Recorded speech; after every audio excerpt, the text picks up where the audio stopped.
pessoal do videocast Ônibus Minha Paixão, me chamo Roger, estamos aqui em mais uma edição do nosso videocast, hoje trazendo mais convidados que fazem parte desse ecossistema do transporte que é tão abrangente.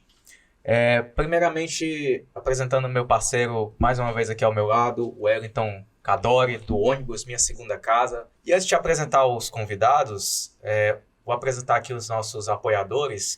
E o nosso videocast conta com o apoio da Abrat, Associação das Melhores Empresas do Transporte Rodoviário de Passageiros do Brasil, Comil, Gontijo, Viação Garcia, Guanabara, Braseiros, Restaurante e Churrascaria, Grupo Dois Irmãos.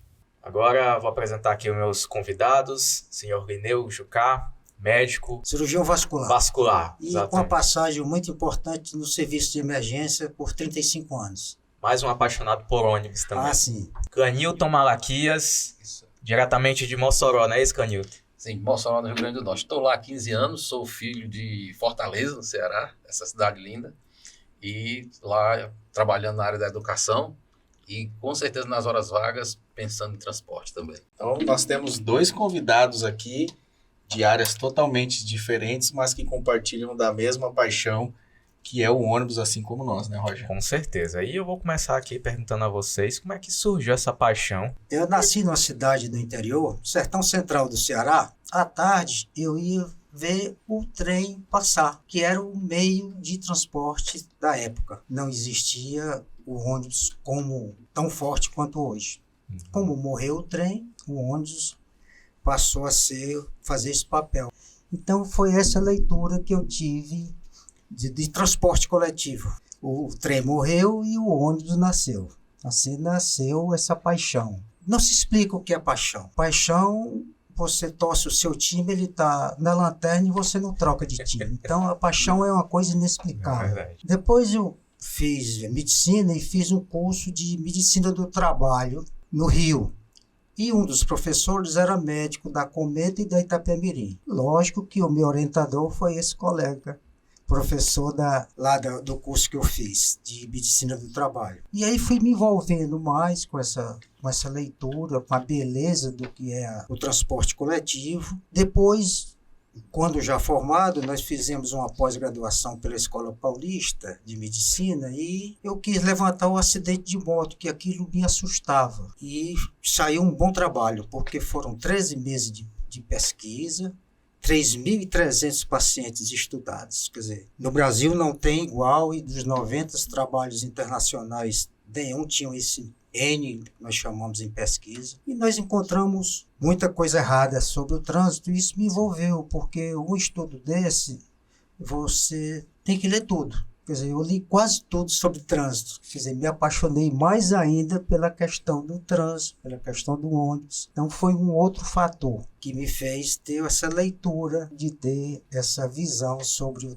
o ônibus. E é muito bom o senhor falar sobre isso, porque geralmente quando nós entrevistamos alguém ou conversamos com algum busólogo, algum apaixonado por ônibus, ele sempre comenta que tem algum vínculo, seja de um parente, seja de um amigo, seja de um familiar próximo que tem alguma relação com ônibus, ou é motorista, ou trabalha na empresa, ou às vezes até os pais eram donos de empresa. Então é muito comum que essa paixão pelo ônibus seja despertado dessa forma. No caso do senhor não teve nada disso, né? Nada, não teve assim nenhum um fator agravante que me fizesse ter essa leitura. Clenilton também, como começou a sua paixão por ônibus? É um prazer poder falar sobre essas coisas. Primeiramente, agradecer a vocês. A satisfação é nossa. Obrigado.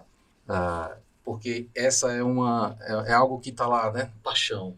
Está aqui guardado e colocar isso para fora é maravilhoso. E compartilhar, né? Tudo isso aqui. A minha mãe, ela nasceu em Fortaleza, cresceu aqui, eu também, em Fortaleza. E o local onde ela cresceu é numa rua chamada Dom Jerônimo, que fica próximo a Bezerra de Menezes, e que durante muito tempo é o acesso dos ônibus à rodoviária, dobrando à direita no final da Bezerra de Menezes. Sim. E eu bebê nos braços dela, porque ali era a casa também da minha avó, né? Então eu ia bastante para lá, e eu bebê, 1 ano de idade, Um ano, minha mãe disse que nós atravessávamos a rua para colocar as cadeiras na calçada, e minha mãe comigo nos braços, e um fluxo enorme de ônibus. E ela disse que eu ficava olhando atentamente aquele movimento. E justamente ônibus rodoviários, eu também ficava olhando os ônibus urbanos. Diz a minha mãe que isso nasceu comigo. E eu ficava olhando atentamente aqueles ônibus passando. Especialmente uns bege com um vermelho telha, expresso de luxo. Eu ficava curioso olhando aqueles ônibus, e isso fez parte nos anos 70, né, da minha realidade. E isso foi se intensificando. Eu gostava de meus pais, pessoas simples, morando num bairro residencial, íamos para o centro da cidade fazer as compras, então ia de ônibus, eu queria ficar na janela, pegando o vento e admirando, olha aí. Então eu já sonhava, ainda criança, em viajar num ônibus rodoviário. Né? Andava muito nos Bela Vista, nos Gabriela, sou desse tempo. Tá entregando sua idade. Falou em 70 e entregou. Comecei, né? E aí, quando foi em 81, meu pai trabalhava na Tele Ceará e os funcionários locaram um ônibus novíssimo, eu estava com 7 anos de idade, da Expresso de Luxo. Nós fomos para 7 cidades no Piauí. E ali, o cheiro daquele ônibus, o motor, aquilo foi uma experiência fantástica. Isso já estava em mim. Então, dali para frente, a identificação só foi aumentando, aí eram os anos 80, e o transporte em Fortaleza crescendo, e aí quando explodiu os anos 90, essa paixão só foi aumentando, e eu sabia tudo, mas guardava isso comigo. Meus amigos ficavam assim, porque eu sentava no muro, a gente em cima do muro esperando o ônibus, aí demorava o ônibus do meu bairro, e eu dizia, vinha um ônibus de longe, aí eu dizia... 14010, os meus amigos ficavam, bicho é louco, ele sabe tudo. Eu ouvia pelo barulho, Scania, lá vem o Scania. Então essas coisas estavam presentes na minha vida, meus amigos antigos sabem dessas coisas. E aí as coisas foram se intensificando e eu fui entendendo que seria um transporte de qualidade. E aí começou a coisa a mudar, a coisa a ter qualidade, especialmente com a chegada da Guanabara em 92, aí eu estava com 18 anos, é a minha maioridade. É hora de viajar. E eu comecei a fazer as minhas viagens, enfim, é por aí que a minha história com o ônibus sempre fez parte paralelamente aos momentos da minha vida. Faculdade, o tempo também de outros estudos, rever amigos, viajar com os amigos. A minha história, ela vai muito ao lado do ônibus. Aí depois teve também, na minha vida, momentos que eu organizei viagem com os amigos para São Paulo. Há 20 anos atrás eu estava alocando double decker aqui em Fortaleza para a gente viajar. Olha só. De uma empresa aqui em Fortaleza, e tem muita história. Se eu fosse contar aqui, tomava aqui o nosso tempo. Doutor Linneu, eu imagino que a vida estudantil do senhor, quando o senhor decidiu que queria ser médico, foi uma vida intensa de estudos, mas aquela paixão por ônibus, o senhor mantinha ela. E nesse período, com toda essa agitação, o senhor já conhecia outras pessoas que o senhor sabia que gostava de ônibus, ou até então o senhor achava que só o senhor que gostava de ônibus? Até então, sou eu que achava que teria essa leitura especial para com os ônibus. Do meu interior para a cidade, para a capital, tinha o ônibus da empresa Redenção, uma das antigas aqui da região. Então, esse trajeto eu fazia com muita frequência. Depois eu comecei o meu curso médico em São Luís, no Maranhão. E aí também essa frequência de visita aos pais acontecia via Expresso de Luxo, né? Olha só. Quer dizer, e depois de formado, nós passamos 5 anos no Rio. Eu sempre usei o ônibus como meu meio de transporte, porque o carro ficava com a minha esposa. Então ela ficava com o carro e eu sempre usei o ônibus como meu transporte. E o Rio é muito bem servido. E eu sempre usei o ônibus e sempre também observando cada evolução, né? Primeiro, depois do Rio, eles criaram aquele frescão, né? Que era um ônibus com ar-condicionado, que saía do aeroporto e ia até a Barra, enfim. Sim. Como eu sempre andei de ônibus, a estação rodoviária para mim é um espetáculo, né? Porque aí você via a diversidade de placas de direção, de distâncias, né? Que você consegue colocar em dia através do ônibus. Porque utilizar o ônibus é muito natural, mas saber que a pessoa gosta, tem um carinho diferente, um olhar diferente, como o senhor tinha. O senhor lembra mais ou menos se quando conheceu alguém, descobriu que tinha um hobby? Eu descobri quando eu tive a oportunidade de participar de um momento da Guanabara com o Dia do Busólogo. Aí eu vi que eu não estava só nessa leitura de vida. Me impressionou as pessoas presentes, a quantidade de foto que tinha em cada celular. E aí foi que eu vi, não, eu não estou só nessa... O olho brilhou, hein? Nessa questão de avaliar Sim. melhor. E aí os colegas, eu fiz política de classe, sempre tive uma relação boa com os amigos e sempre as pessoas me têm com esse olhar. Sim. Do gostar do trânsito, do gostar dessa questão assim que nós somos muito forte, que é o transporte coletivo no Brasil, já que nós não temos trem. E como que o senhor soube desse encontro de busólogos? Foi via jornal. Na época, a Guanabara tinha um informe no periódico local e eu tive acesso e me aventurei a querer participar. Digo, eu vou dividir com alguém essa minha leitura de vida. Pô, que legal. E valeu a pena. O senhor lembra mais ou menos que ano que foi? Não lembro, mas foi um dia espetacular para mim, porque eu não fui para bater foto, né? Eu fui para ver a logística, né? Para viver o momento. Sim. Quer dizer, como é que é a manutenção, como é o critério de seleção para o motorista, quer dizer, isso era que me fez ver mais até do que uma simples foto, sabe? Foi essa dinâmica, né? Como é que controla o combustível, né? Como é que é feita a troca do pneu, a cada quantos quilômetros é feito essa troca de pneu. A parte mais técnica. Quer dizer, para ter essa leitura e não a simples foto, entendeu? É tanto que eu não tenho nenhuma foto. Eu fui para ter essa leitura da magnitude e da responsabilidade que tem uma empresa de transporte coletivo, né? Muito bom. Você foi vivenciar essa experiência Isso. Ali para sentir junto com aquelas pessoas, de repartir esse momento também, né? E eu passo isso para as pessoas, né? Que a segurança, né? Quantos ônibus saem a cada momento de cada rodoviária, né? E o nível de segurança, né? Quer dizer, os acidentes que hoje nós vemos são os piratões, né? Agora eu vou rapidamente aqui para a parte de viagem, eu fico curioso. Você é de Mossoró, e como é que é a sua vivência assim, em viagens atualmente?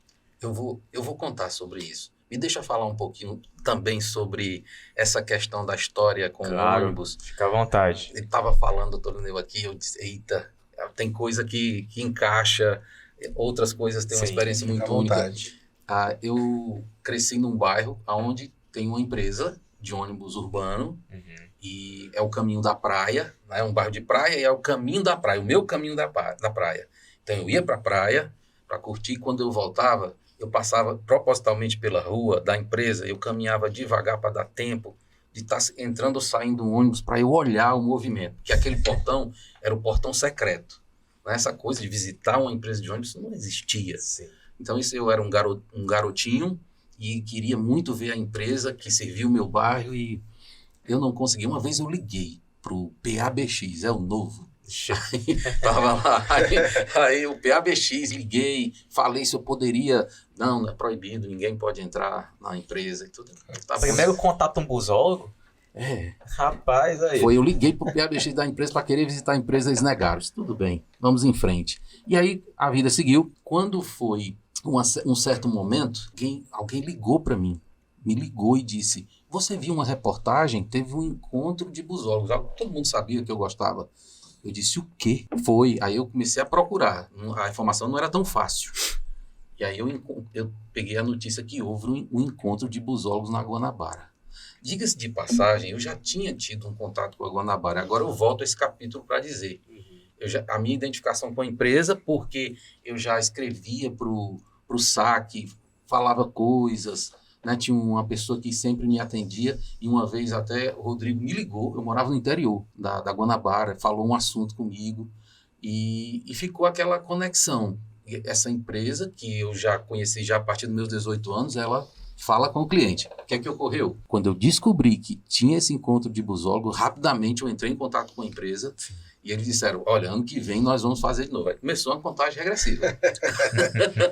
Então, dali para frente, todos os encontros, lá no meu trabalho, eu já digo essa data aqui, já marco lá, e E já faz parte do calendário, né? Mossoró, Fortaleza, né, é um dos percursos que eu faço, né? É uma satisfação poder estar viajando. Eu tenho carro, a esposa tem carro, mas eu digo assim, deixa o carro aí. Eu vou de ônibus. Imagina, um busólogo vai ficar para lá e para cá de carro. Perder essa oportunidade. Para que isso, né? Então, aqui em Fortaleza mesmo, eu faço questão. Às vezes eu estou lá dos meus pais e dizem que você vai, vou resolver tal coisa. E o carro, deixa aí, que eu vou pegar aqui um ônibus. Quero andar de ônibus, quero ver as pessoas, quero repartir coisas, né? Antigamente a gente ainda falava mais no ônibus. Por exemplo, as viagens de Mossoró ou qualquer outro local. Já viajei de Fortaleza para Anápolis de ônibus. Adorei, gostei demais. Chãozinho, né? E não tinha encosto de perna não, viu? Era desse... Viagem raiz. Raiz. Todo tipo de viagem de ônibus eu já fiz. Mas, com certeza, optar pelo ônibus, para mim, é um prazer. Ali você vê histórias, você vê coisas, você percebe situações. A minha vontade é chegar no final de uma viagem e fazer um relato. O barulho do banheiro, o tric-tric da porta. o motorista que não se apresentou tão bem, ou também o contrário. O cara foi um diferencial, o cara deu um show na apresentação, o ônibus estava impecável, o banheiro estava perfeito. Então, essas coisas, né? Às vezes eu vou com a minha esposa, quando eu viajo com ela, aí daqui a pouco ela diz, já sei que tu tá aí já viajando nas ideias, nas coisas. Eu começo a falar com ela algumas coisas e é isso. O ônibus, para mim, é a oportunidade de viajar sempre que tem uma oportunidade. Então, para mim, é um ótimo modal, assim, e ainda mais com qualidade, com segurança. E aí hoje eu ando muito tranquilo, olhando pro tempo, admirando as coisas, é assim. E nas viagens de ônibus é possível isso, né? Igual você falou, eu prefiro ir de ônibus do que ir dirigindo, porque quando você está dirigindo, você está concentrado ali na direção, você não está nem prestando atenção muito. Fora as preocupações, né? Certeza. De estacionar, abastecer, você tem esse tipo de preocupação. Certeza. A preocupação é aproveitar. Eu acho fabuloso, porque quando você tem um transporte de qualidade, você vai despreocupado, estrada boa. Sim. E quando você tem a certeza que você está indo com profissionais treinados, quando você está seguindo com um ônibus que você sabe que é revisado, e a gente que é busólogo sabe que é novo, sabe que aquele modelo já veio com essa característica, já compra a poltrona 3, né? Vocês sabem que é a top, né? Aquela do leito, na panorâmica. Individual. Já experimentou? Ainda não. Experimente, é fabuloso. Panorâmica, viagem maravilhosa. As viagens maiores que nós fizemos foi durante 5 anos no Rio, as férias vinham de ônibus, né? Vai base, via Itapemirim, né? No começo ainda foi pela BR, né? E mais recente já foi pela 101, né? Já tinha aquela rede flecha, né? Já ficava mais suave a viagem. Encerrando aqui o nosso primeiro bloco, nesse bate-papo maravilhoso, vou chamar agora o TBT com o apoio do ônibus Minha Segunda Casa.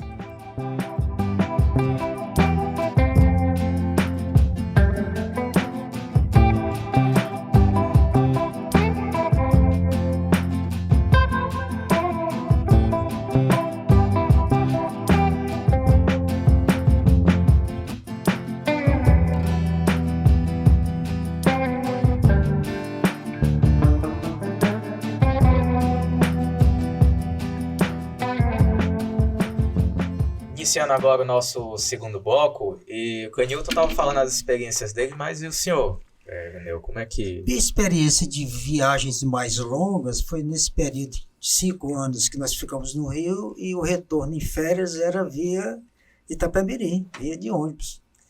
E nós começamos o nosso curso médico em São Luís, e as nossas vindas e idas eram pela empresa local, a empresa do Ceará, Expresso de Luxo. Era uma empresa diferente da empresa do ônibus que eu ia para Quixadá. Eram ônibus maiores, lançaram uma máquina Magiros, né, para ônibus. Delta Magiros. A Expresso Luxo comprou logo todas, porque era um ônibus maior e permitiria uma carroceria mais confortável, né? Então, eram ônibus que foram o primeiro ônibus a não fazer paradas daqui para Sobral. Eu descobri, aí eu comprava a passagem Fortaleza-Teresina, que a Expresso de Luxo fazia um pit stop em Sobral. Então ela passou aí e vi nesse ônibus que não parava. Algumas coisas mudam o mundo. Em 1822, Baumgarten descobriu a insulina. Depois, Alexandre Fleming, em 1928, descobriu o antibiótico, que mudou o mundo. A rifampicina e a eritromicina mudaram a história da doença tuberculose. A tuberculose é a peste branca, matou mais do que todas as guerras juntas. Mudou. Então, algumas coisas mudaram o mundo. E a Guanabara mudou o transporte coletivo no estado do Ceará. O então governador entendeu que linhas de ônibus eram do estado, eram concessões do estado. E baixou um edital exigindo ônibus novo, sem parar, desse para-para, ar-condicionado, e alguns exigiam até deflação do preço. Essas empresas desdenharam dessa norma e perderam todas. E assim a Guanabara mudou o status quo do transporte coletivo no Ceará. É a minha leitura, pequena leitura. E o senhor tem histórias assim viajando com a Guanabara aqui no estado? Tem, porque a minha filha casou com um piauiense e por vezes nós vamos visitá-los. E às vezes eu não quero ir dirigindo, vou também de ônibus. E a minha filha também nos visita com os filhos também em Guanabara. Interessante. Eu, vendo sua história, comecei a andar, a viajar de ônibus um pouco depois, posso dizer assim, mas peguei um tempo difícil. Já tinha algum conforto, né? Ônibus já mais modernos, mas não as coisas ainda um pouco precárias, como, por exemplo, a ausência do ar-condicionado aqui no estado do Ceará, de uma forma geral. Passageiro em pé. O passageiro em pé, isso perdurou. A Guanabara que mudou. Isso. Agora, a Guanabara já chega chega em 92, mudando, pegando, tocando adiante uma boa qualidade e aumentando, né, o relacionamento com o cliente a partir desse tempo aí. Eu lembro que eu ia na Sargento Hermínio, ia no Ronce da Sargento Hermínio, mas um dia acabou o Ronce da Sargento Hermínio, e quando eu descobri que era a empresa que estava chegando lá, aí eu gostava de passar em frente e olhar aquilo, achei fantástico. Lembro que logo depois, quando começou o Top Bus, eu queria só ir para o Iguatemi. Eu morava numa ponta da cidade, tomava um ônibus para um determinado ponto, desembarcava e ali no centro, ali, Conde Deu, estava parado aqueles O400. Ou então os G4 da Guanabara. Gente, uma empresa colocar para dentro da cidade, aí foi meu sonho. Andava, por nada eu estava dentro dos ônibus e inventava coisa, tinha que resolver, eu ia. Se alguém precisasse alguma coisa, resolvo para você. E como é que faz? Tu vai pegar um táxi? Me dê aqui que eu resolvo só com esse daqui, desse especial aqui. Então era interessante esse relacionamento. E a partir daqueles anos eu fui muito a Recife. Ia muito a Maceió também, fazia questão, se eu fosse a Maceió ou Aracaju, de ir pelo litoral, para pegar o ônibus da Guanabara. Às vezes pegava Recife, ia para Maceió, na Braga, e andava naquela empresa, nossa, não, vou pelo litoral que eu vou mais garantido. E assim foram várias histórias de viagens nesse período dos anos 90, que a qualidade, que a régua estava subindo. Sim.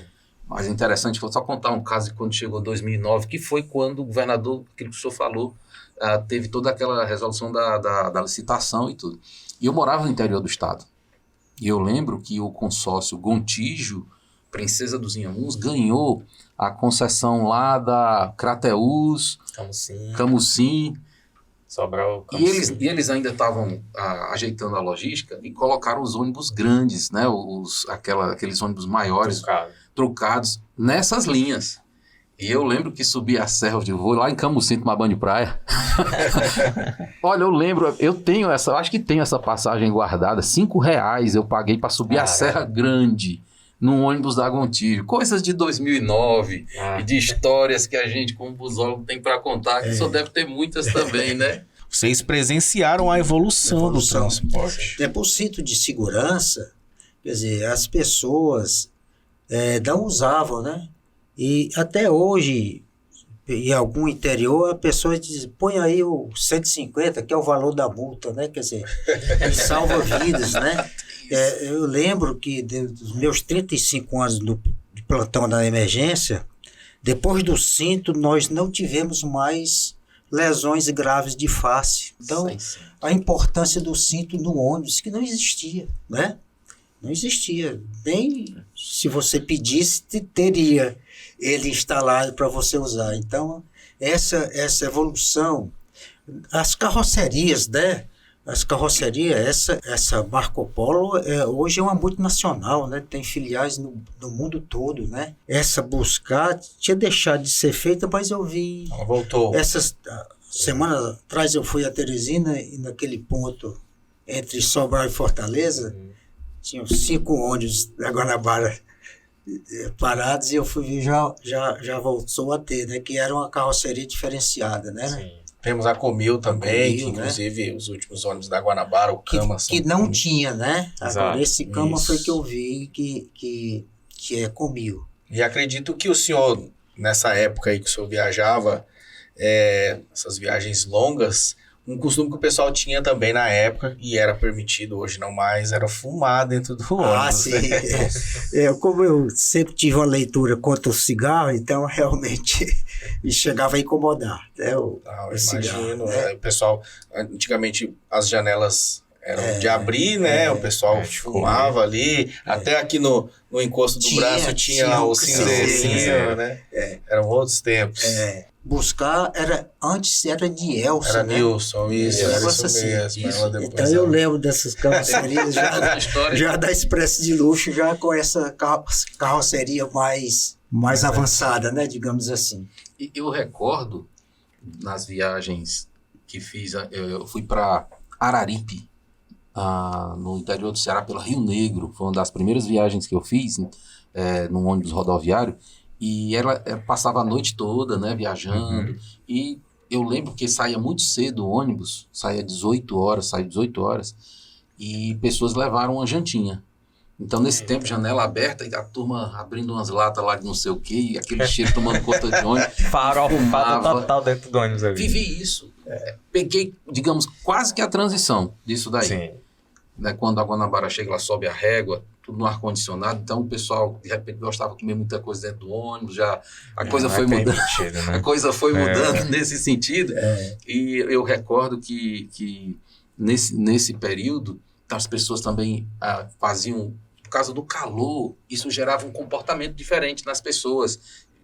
Desde a roupa mais leve, como também conversa. Quando você tem um ônibus mais confortável, as pessoas foram ficando mais quietas. Isso. Mas não menos sociáveis, mais quietas. Né? Isso. As paradas eram um desafio, né? Alimentação, essa coisa, com os anos foi melhorando, tudo foi ficando com mais qualidade, né? Tendo mais padrão. Hoje você tem um Cama, né? Desse negócio fantástico. Né? Embarca aqui em Fortaleza, dormindo e acorda lá em Teresina. Não, é fantástico. E veja, interessante que falou em carroceria. Eu sempre eu andei muito nos Galejante, né, da Comil, né, nesses ônibus mais antigos dela, e com o passar do tempo ela ficou com uma referência para mim como se fosse uma coisa assim, absolutamente conforto. E de repente eu nem pensava que isso pudesse acontecer, que o serviço Cama, né, que eu conhecia esse serviço em outra região do país. Sim. Mas de repente chegasse aqui nessa região do país, no caso no Nordeste, com a Comil, né, essa combinação de um serviço top e essa carroceria. Foi surpreendente para mim e positivamente, que tenho essa visão como conforto, né, uma referência de conforto também. Sim. Uma empresa que é uma referência de confiança em relação ao relacionamento humano, a manutenção, essas coisas. Eu até enfatizo isso aqui. A minha identidade com o ônibus é muito em relação às pessoas, a qualidade da viagem, o serviço, os profissionais. Eu sou gestor de pessoas e eu admiro muito essa questão. E a Guanabara, ela tem esse leque, né? E de repente um serviço top, uma carroceria top. Nós estamos vendo um momento assim, nesse instante a gente estava falando de viagens raiz. Né? E ao mesmo tempo também hoje ter a oportunidade de lembrar essas coisas, mas também de estar falando de um serviço tão bom que está tendo agora, que eu posso dizer assim, é como se fosse a minha casa, né? É quase a minha casa. Só falta ser. Ônibus, minha segunda casa. Não, minha segunda casa. Agora faz o que ele faz. O senhor estava contando que teve experiências no Rio de Janeiro, né? Com viagens ali na região. O senhor teve experiências com a antiga Itapemirim, não é isso? Tive com a Itapemirim e eu tive mais relação com a Cometa. Cometa. Porque durante 5 anos, o mês de julho, tem uma semana de um curso muito famoso de cirurgia vascular em São Paulo. Então, durante esses 5 anos, a cada mês eu ia para São Paulo ver esse curso e ver o movimento, como era a distribuição dos ônibus que faziam ali Rio-São Paulo. Em que ano que o senhor está falando isso? 78, 79, 80 e 81. Esse daí ela ainda utilizava os ônibus Prata. importados? Não, já era Scania. Já era os fabricados aqui mesmo. Mas o Ciferal, flecha de prata. Flecha de prata. Eu achava interessante porque eu pegava o ônibus para chegar cedinho no curso. Sim. E aí saiu o ônibus 22 horas, 22 e 2, 22 e 3, 22 e 4. Sequência. Sequência. E aí depois foi que eu soube que a cada meia hora aquela empresa solta quantos ela possa ter de passageiro. Aí passa 10 minutos sem ter assim a distribuição das linhas. Depois solta durante 15 minutos. 15 onde, se for possível. Aí passa 15 sem ter. Aí a outra empresa solta mais. Tem 15 minutos para operar. Aí opera quando... Então eu achava isso interessante, sabe? Essa leitura da distribuição das empresas nesse trajeto Rio-São Paulo. Mas e como que era... bom, o senhor teve o privilégio aí de andar no Flecha de Prata, esses ônibus icônicos da Cometa. Mas aquela experiência de viajar tá muito difícil de hoje a gente conseguir, mas o senhor teve o privilégio. E como que era essa experiência? A rodoviária Grande Rio, do Rio, era muito pequena, então era... assim, um fluxo muito grande, aquele cheiro de combustível queimado, entendeu? Não sei nenhuma... Euro zero. E em São Paulo também, foi depois da final do metrô, né, que fizeram aquelas 2 grandes rodoviárias em São Paulo. Mas antes era pelo centro da cidade, então você embarcava quase que correndo para poder... Não tinha uma estrutura que tem hoje, né? O terminal do Tietê hoje é o maior da América Latina, né? Interessante, porque... dizem que a época de ouro da Cometa foi justamente nessa época, né? Até ali. Era os ônibus muito, né? Ontem eu vi um chamado que chamam de Estrelão, que foi o último modelo desse fabricado pela própria Cometa. Pela Cometa. Muitos eles mantêm, inclusive, na bancada original, né? Alguns conseguem manter, pra vocês terem uma ideia, né? Você vê a durabilidade de um motor se bem conservado, né? Nas linhas regulares, a gente já não tem mais espaço para esse tipo de veículo. Outras tecnologias, você comentou Euro 0, né? Hoje nós estamos no Euro 6, já é um pensamento não só em dar mais conforto, mas também pensando no meio ambiente. Outras regras, né?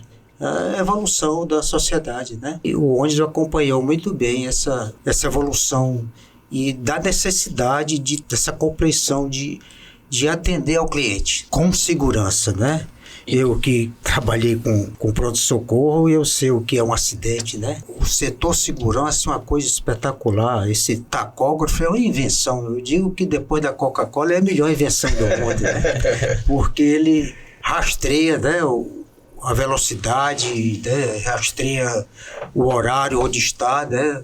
Hoje, com essa internet, você sabe monitorar esse veículo do ponto de saída ao ponto de chegada, né? Deu condições para o motorista ter capacidade operativa dos períodos de descanso. Então, tudo isso é muito lindo de se ver. Olha, gente, antigamente eu dormia, cochilava naqueles solavancos de um B10, balançando, e o motorista, quando passava a marcha, então você afundava aqui na cadeira. Vivi isso. E de repente hoje, viajo no ônibus automático. Você não sente nem a estrada. Exato. O ônibus, ele lhe leva. Quer dizer, antes era aquela coisa raiz, tipo, se segura, né? Agora não.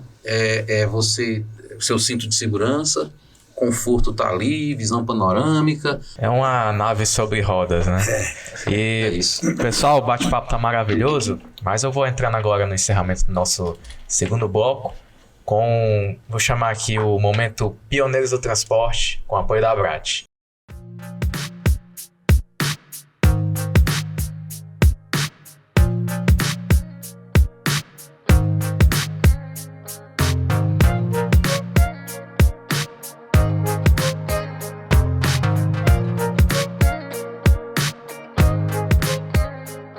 aproveitando que nós temos um médico aqui, queria comentar com o senhor, queria que o senhor falasse um pouquinho também o papel que a medicina tem na área do transportes. Hoje nós temos aí as empresas regulares, elas se preocupam com a interjornada de trabalho dos motoristas, elas entendem que o motorista precisa estar descansado, até mesmo durante a viagem, durante o trabalho deles, nos pontos de apoio, eles passam por alguns procedimentos como alongamento, tem a questão também de ele fazer uma bicicleta para melhorar a circulação de sangue, para que ele mantenha-se concentrado durante a viagem, para exercer seu trabalho e reduzir a possibilidade de sonolência. E o senhor, como médico, como uma referência, eu queria que o senhor comentasse sobre isso, o quão importante é que as empresas realmente deem valor a isso, e o senhor que tem toda essa experiência comentar para isso. Como foi bom você levantar esse tópico, porque o cinto de segurança, quando ele foi lançado na França, ele diminuiu em 15% os traumatismos crânioencefálicos. Olha a importância do cinto de segurança.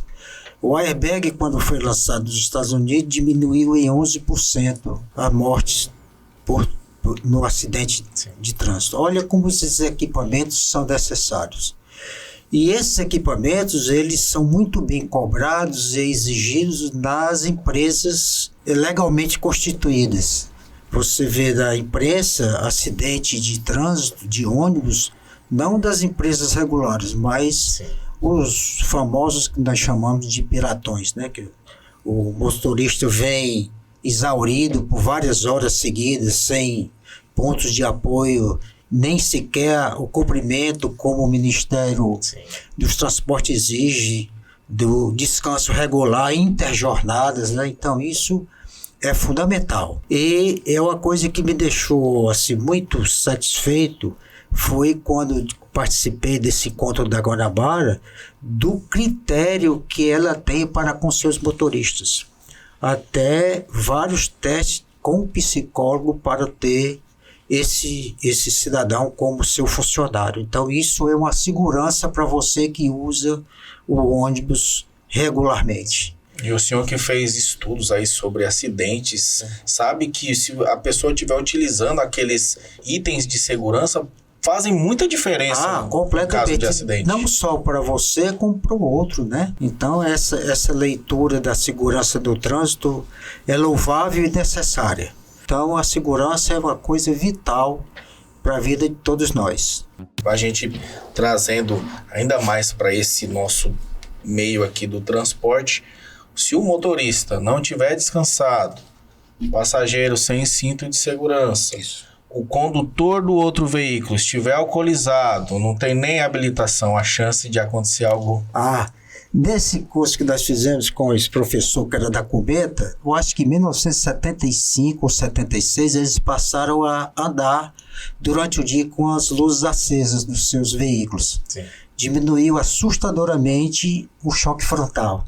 Olha como é importante, um simples detalhe que as pessoas até dizem que é para vender mais bateria porque anda com a luz acesa, mas é fundamental um simples detalhe assim.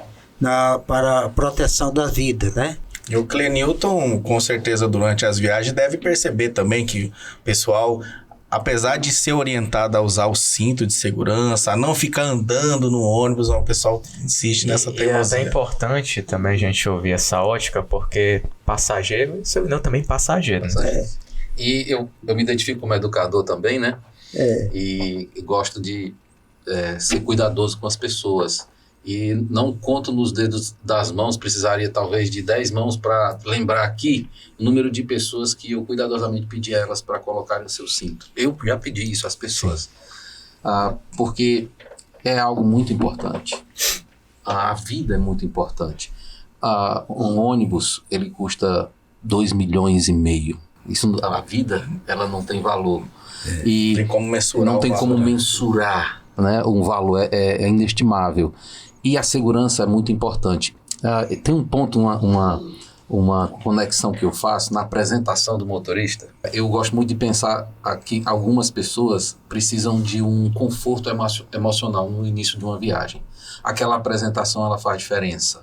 Porque na hora que ele está ali se apresentando, algumas pessoas começam a falar com ele, e alguns são simpáticos e começam a trocar ideia. Aquela pessoa que era um potencial, a pessoa ansiosa, que iria talvez até causar possivelmente um transtorno, ela já vai mais calma. O motorista já deu uma palavra, tirou uma brincadeira com todo mundo. Isso é muito importante. Sabe Deus quantas coisas ruins já foram provisionadas com essa atitude. E o passageiro, quando ele viaja mais tranquilo, ciente de que está sendo bem conduzido, isso é bom. Quando um motorista, aí vem um grande patrimônio da empresa, de qualquer empresa que realmente que quer transmitir qualidade, que quer realmente prestar um serviço com segurança, e certamente empresas sérias fazem isso, né? A Abrat com certeza tem os olhos fortes nisso. O passageiro sente confiança no motorista, o motorista viaja também mais tranquilo. Sim. Quando ele desce e quando chega nos pontos de parada, aquela interação com o passageiro, então você sente ali um movimento bom. Ao longo dos anos eu observo isso, né? Como educador, como as pessoas estão interagindo na viagem. Então isso é um patrimônio, a relação entre as pessoas durante a viagem, que há relatos de acidentes, de pessoas que agrediram o motorista estressado com alguma situação. Tem questão das máquinas, mas certamente é uma máquina segura, isso é um ponto importantíssimo. Um motorista bem treinado, descansado, importantíssimo. E eu coloco aqui e confesso, eu já fiz viagens por empresas não regulares. O arrependimento é grande. Olha, pessoas estressadas, mal treinadas, horas de jornada. Aquela condução confusa, né? Olha, e que pra gente que é busólogo, a gente percebe até a manutenção do ônibus, o barulho. Com certeza. Tem amigo meu que diz assim, ei, eu tenho uma passagem barata lá. Diz, não vá não, barato sai caro. Não vá não entre nessa. Rapaz, mas você é louco, eu vi o ônibus bonito. Meu filho, bonito. Bonito e novo. Não adianta. Também alguém falou, rapaz, tem um baratão aí. Não, de jeito nenhum, de jeito maneira. Não pegue, não vá nisso. A experiência que você vai ter é essa e essa. E a sua vida está em jogo. Você vai ser conduzido. Isso não é brincadeira, não. Nós fizemos política de classe, fazíamos um congresso no interior. E um laboratório patrocinou o ônibus para nós irmos para esse congresso. Nessa época, a BR-222, Fortaleza-Sobral, estava praticamente intransitável. Acabamos o curso lá e os colegas disseram, é sábado, vamos domingo não, vamos hoje. Pois eu vim de Sobral até aqui do lado desse motorista conversando, porque os colegas que foram para a apresentação dos trabalhos foram a meu convite, todos sem receber, né? Foram em prol da ciência. Sim. Então essa viagem eu nunca esqueço. E aí, lá pela estrada, o colega veio também, ele disse, Lideu, rapaz, a política está dentro dos nossos vasos. Eu digo, eu como sou cirurgião vascular, está dentro da artéria, da veia e até do vaso linfático, meu amigo. Com certeza. E você, Clenilton, até aproveitando que você é da área escolar, do ambiente estudantil, pelo menos quando eu estudava, a gente de vez em quando tinha alguma palestra com o pessoal de trânsito, de segurança, para falar a importância do uso de cinto de segurança. Como que está hoje? Você acha que o que se faz é o suficiente? Já tem uma orientação suficiente a respeito disso, ou você acha que ainda precisa de mais? Isso é uma ótima pergunta. Como educador, aquilo que está ao meu alcance, no meu pequeno raio ali, isso é bastante executado. Conscientização em relação a cinto de segurança, leis de trânsito, nós temos semana de trânsito, temos um educador de trânsito, um dos funcionários da escola que eu trabalho é um educador de trânsito, instrutor também, palestrante, e ele com certeza mexe muito com isso. Eu fico muito feliz que as crianças, por exemplo, tem relatos de criança que tem um pai que é transgressor no trânsito. Sim. E o pai contou para nós que certa vez ele passou um sinalzinho vermelho, o filho jamais, né? A criança alertou, jamais. Então isso é uma pessoa, estamos nesse sentido, eu posso dizer, nunca é demais. Tem que ter muito investimento. Nós temos uma cultura onde as pessoas se sentem muito à vontade no transporte, né? Temos aqui os relatos de pessoas sem capacete, né? Quantidade de pessoas sem capacete. Coisa absurda. Então é uma cultura que tipo sextou, é uma cultura de agora eu vou curtir e a segurança fica de lado. Então sim, nós precisamos de muito. Somos uma cultura festiva, alegre, o povo gosta de viajar. Nessa nossa leitura sobre a defesa do trânsito, eu digo que o trânsito deveria fazer parte da grade escolar. Teria que fazer parte da grade escolar. Com certeza. Porque o adulto já não tem mais como você consertar. Inclusive, você vê até em peças infantis falando de trânsito também, né? As crianças, elas aprendem. Eu tenho uma sobrinha de 3 anos de idade. Ela, 4 anos, ela vê o vermelho, titio, é o vermelho, titio, tem que parar. Exato. Vê o amarelo, titio, olha aí, atenção, titio. Ela fala bem direitinho, então isso é super importante, ter uma pauta dessa. Olha o que a escola pode fazer pelo trânsito do Brasil. E as crianças de hoje, os alunos, o pessoal que está no ambiente escolar ainda, serão as pessoas que amanhã estarão na condução. Então isso é a importância, né, dessa educação. Por que Brasília respeita a faixa do cidadão? Porque foi ensinado há 20 anos atrás. Foi construída ao longo já desses educada, anos, né? Porque a gente fala às vezes sobre segurança da empresa, que ela tem que investir em segurança no ônibus, na capacitação do motorista, mas a segurança também é parte do passageiro. O passageiro fundamentalmente, né? Essa questão do passageiro bem sentado, confortável, conforto indo e voltando, mas também com cinto afivelado, isso faz parte. E isso também tem que estar dentro da escola. Eu tenho uma miniatura de ônibus na minha sala, uma miniatura original assim, simbólica, da Marco Polo, um G7. Acho lindo quando chegou, né? Aquela escala. Aí os meninos vêm na minha sala, porque as crianças vêm falar comigo, às vezes alguma coisa, e eles perguntam, aí eu conto para eles o que é o ônibus, então faz parte da minha vida um pouquinho, e eu transmito para eles também um pouquinho sobre isso. E o senhor, além da vida na medicina, conviveu com essa paixão pelo ônibus, o senhor também trouxe 3 exemplares aqui de livros que o senhor escreveu, falando sobre a sua experiência na medicina. Mostre para nós aí esses exemplares. Levantamento sobre o acidente. Que o senhor até falou sobre números, né? Um que eu achei muito interessante, entre vários que o senhor falou, é a frequência dos acidentes costumava ser quais dias da semana? Sexta, sábado e domingo. Isso. Sexta, sábado e domingo representa 59,6%. Isso a gente pode até imaginar os motivos, né? O final de semana, o pessoal tomando alguma coisa. Em relação à moto, 56% das pessoas sem usar o capacete. Isso é muito alto. 57% sem habilitação. E pasmem, 42% alcoolizado. Se você somar as 3 situações. Os outros são relatos do dia a dia de um pronto-socorro, que é angustiante. As pessoas não têm noção do estresse, o nível de estresse que os profissionais vivem no dia a dia do pronto-socorro. Então eu intercalo com um pouco de história. Eu sempre me angustiei com a questão do leito do corredor, né? E sempre escrevi muito, e um jornal de circulação no estado recebia essas minhas angústias e publicava. Então eu juntei os 40 trabalhos do jornal e fiz essa publicação, A Doença da Saúde, que aqui eu mostro os gargalos. Isso aqui, idos e vividos, é um pouco de alguns causos, né? Durante daqui a 2 anos eu faço meio século de formada. Nossa. Então já deu para ver muita coisa. E também um pouco de história, sabe? Porque essa história que nós estamos falando do ônibus, né? Tem a história da vacina, como é que ela surgiu, tem a história de como foi o descobrimento da insulina. Sim. O descobrimento da insulina, os dois ganharam o prêmio Nobel.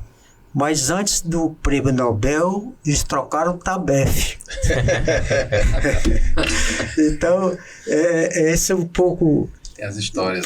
Para aliviar um pouco, essa questão da prevenção é fundamental. Todas as empresas da Abrat também, como... Porque obedece, né, a uma leitura de seriedade e de respeito à vida. E eu acho importante essa preocupação da Abrat em relação à questão da segurança, porque a gente ouve falar dos acidentes, né? E, por exemplo, no aéreo, né, a gente pode ver os podcasts que tem, falas que não há só uma única razão para acontecer um acidente aéreo, são várias razões. Sim. Isso não é só no aéreo, isso também você tem no transporte, e são várias coisas que estão em conexão. É por isso que eu sempre digo que a empresa regular, uma empresa responsável, ela é um transporte importante e necessário. Senhores, o bate-papo está maravilhoso. Agradeço em ter recebido vocês aqui hoje. Primeiramente, vamos para as considerações finais. Vou começar aqui com o Clenilton. Muito bem. Eu, mais uma vez, agradeço. Isso aqui é um momento único para mim, uma oportunidade fantástica de compartilhar com as pessoas esse hobby, mas, ao mesmo tempo, também uns conselhos, uns pensamentos sobre o quanto é bom, né, vivenciar o transporte por ônibus e a responsabilidade disso também. E aproveitar, agradecer demais a vocês pela condução, porque eu pude tirar, né, eu pude colocar, explanar aqui as boas lembranças, as coisas que estão guardadas aqui. É muito bom poder repartir isso com as pessoas através desse canal, através dessa oportunidade. Muito obrigado. Senhor Rineu. Eu não sei se eu consegui responder a magnitude desse momento. Certamente. Sei que foi muito bom para mim e espero ter trazido alguma coisa que possa ficar para o bem de todos. Com certeza. Amigo Wellington.